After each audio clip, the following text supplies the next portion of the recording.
Can you believe I found an Urban Decay electric palette for $25? What? No, I really didn't. I didn't find one for $25, but I kind of made my own. DIY alert.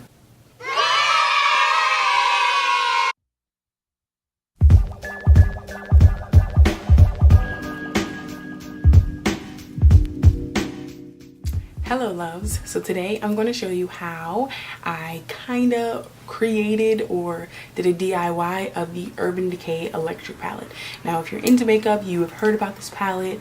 It's by Urban Decay obviously, and it's a palette full of bright colors, bright shadows, and they're just beautiful and vibrant eyeshadow colors. When I first saw this palette, I loved it. I was like, man, I really would like this palette.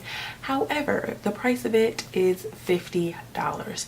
Now, I know you may be thinking, if you watch my channel, you know that I paid $52 for the Urban Decay Naked 3 palette. Although I really do love that palette and I'm glad I purchased it, I still am like, I don't think I want to pay $50 again for another eyeshadow palette. It's just a lot to me, especially if I'm not going to use the palette every single day. And because it's such a colorful palette, I'm really not going to use it every day. It's just, you're not going to go out with bright blue eyes every day. So I was looking around for alternative and I found something called Costal Scents Hot Pots. Now there are a bunch of companies with eyeshadow pans or eyeshadow pots. I will just show you real quick what they look like if you don't know. This is an eyeshadow pan. It's just a little pan of eyeshadow. It's individually wrapped. They sell them individually, sell them on MAC. They sell them let's see, BH Cosmetics I think sells them, NYX sells them, ELF sells them.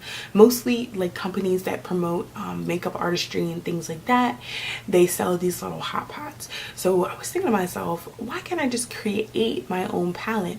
But of course I don't want it to be the same amount or more than the electric palette, $50.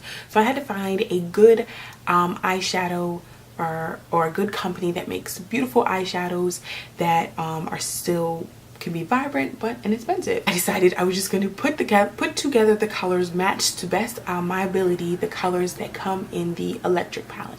Now, me personally, I don't have the electric palette, but I just went based off of swatches that I've seen online, swatches I've seen in videos, and the Urban Decay like descriptions on the website. I put on the screen a picture of the Urban Decay palette.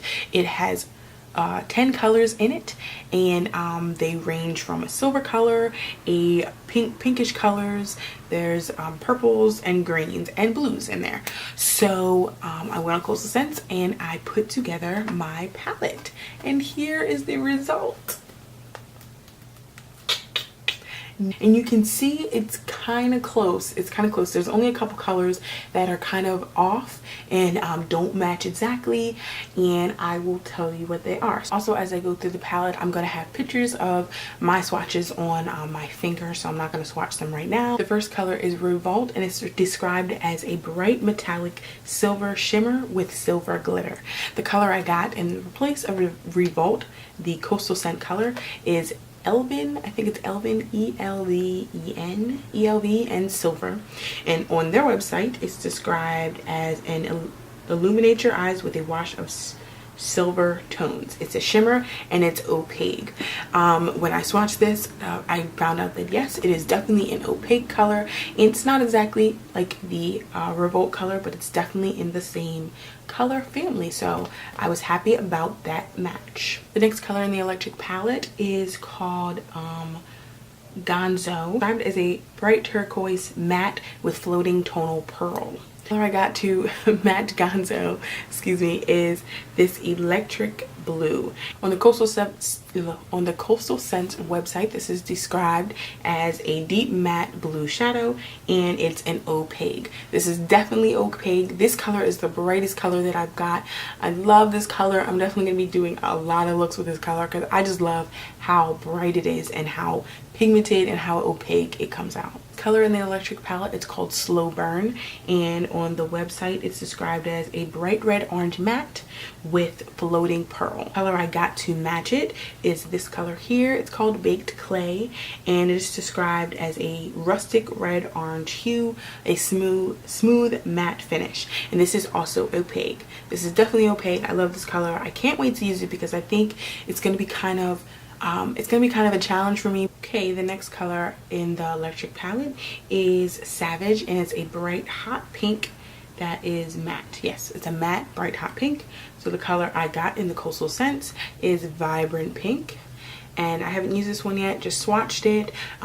Pink is my favorite color. On the Coastal Scents website it's just called a Dramatic Pink, and it's semi-opaque.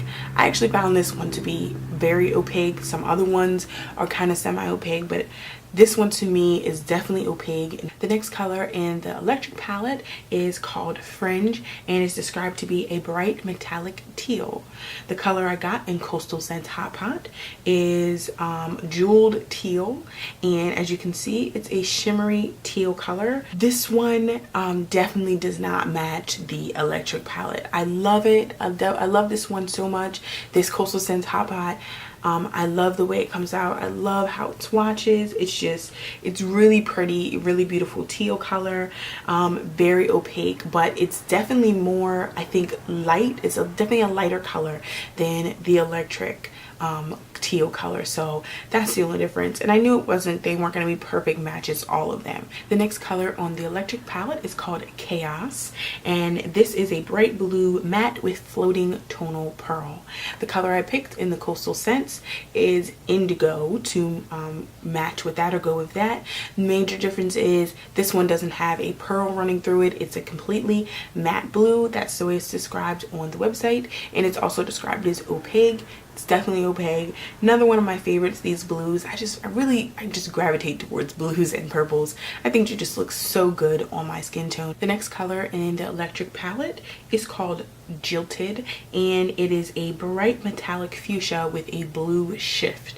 This one was the hardest one for me to match with the Coastal Scents, I think because number one, it says it has a blue shift in it, and as you see in the picture it kind of looks purple, so it was just hard for me to match this one based off of descriptions and of course looking at it on the website. But the color I ended up going with is Magenta from the Coastal Hot Pots, and it's described as a darling deep reddish purple hue with a matte finish. And this one says semi-opaque.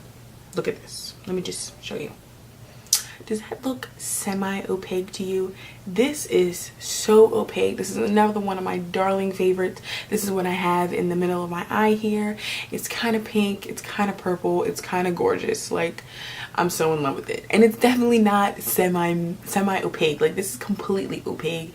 It's so pretty, such a pretty color. The next one on the electric palette is called Urban, and it is described as a bright metallic purple. The color I got to match that one is called Edgy Eggplant, and it is a matte deep purple, and it's on the website. It's described as opaque, and it says a vivid bluish purple hue with a matte finish. So of course the major difference is on the Urban Decay one is a metallic, and this is not, it's matte. The next color in the Urban Decay palette is Freak, and it's described as a bright green with a gold shift. The color I got in the Hot Pot was Vibrant Green. The major difference is this is a matte color. This one does not have a gold shift in it as stated in the other ones. This on here described as a brilliant burst of green with a soft matte finish. It's described as semi-opaque. Once again, this one definitely is semi-opaque. So it doesn't give me a lot of color payoff. The last color in the palette, or the electric palette, is called Thrash, and it's described as a bright lime green matte with floating gold pearl. The Hot Pot that I got is Vibrant Lime Green. And once again, this is a matte color, so it doesn't have any shimmer in it, unlike the Urban Decay color. It's also described as semi-opaque. It's definitely semi-opaque, but it could be built up. But it just comes off more green than the Urban Decay one, so that's the major difference there. Overall, I'm very happy with my purchase, or my hand at trying to recreate the electric palette. As I said in the beginning, this only cost me $25, give or take some change, and the actual Urban Decay palette is, like I said, $50 or $49 when you buy it in the store and on the website. So I saved 50% on trying to recreate the palette. The downfalls to recreating the palette, of course, I don't get the exact colors, number one. Number two, the pigmentation that Urban Decay gives, because it's a different company, but I still get great colors and I still get great finishes as well.